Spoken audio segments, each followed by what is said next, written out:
Meet the Reverend Dr. Henry Caner. When Reverend Caner arrived at King's Chapel in 1747, little did he know he would be the church's last Anglican minister. In the late 1760s and early 1770s, the looming revolution put Caner, along with many fellow Anglican clergymen in New England, in a difficult position. As an ordained Anglican minister, Caner had sworn oaths of allegiance to the English monarchy. He was also a vocal advocate for the Church of England in the colonies and attracted attention as an outspoken Loyalist. During the British military occupation of Boston, soldiers and sailors found a spiritual home in Caner's church, where he conducted numerous funeral services for British troops after the outbreak of the American Revolution. Reverend Caner ultimately escaped Boston as a Loyalist refugee in 1776 when British troops evacuated the city. He describes his departure on a note written in the church's register of marriages.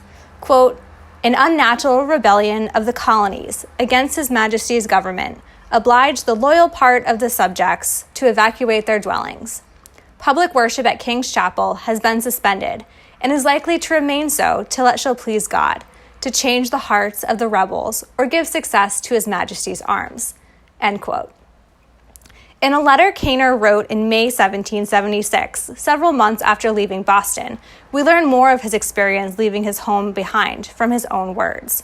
Quote, "As to the clergy of Boston, indeed they have for 11 months been exposed to difficulty and distress in every shape.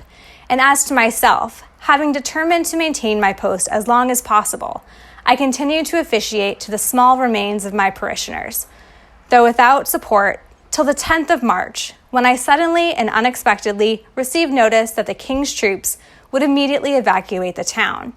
It is not easy to paint the distress and confusion of the inhabitants on that occasion. I had but 6 or 7 hours allowed to prepare for this measure, being obliged to embark the same day for Halifax, where we arrived the 1st of April. The sudden movement prevented me from saving my books, furniture, or any part of my interests, except bedding, wearing apparel, and a little provision for my small family during the passage." End quote. While Caner was unable to protect all of his personal possessions, he was able to rescue a number of valuable possessions belonging to King's Chapel, including the vital registers and other church records, communion silver, and church linens. His personal estate, including a home located near the chapel, was confiscated by Massachusetts in 1778, and Caner was banished from returning to Boston.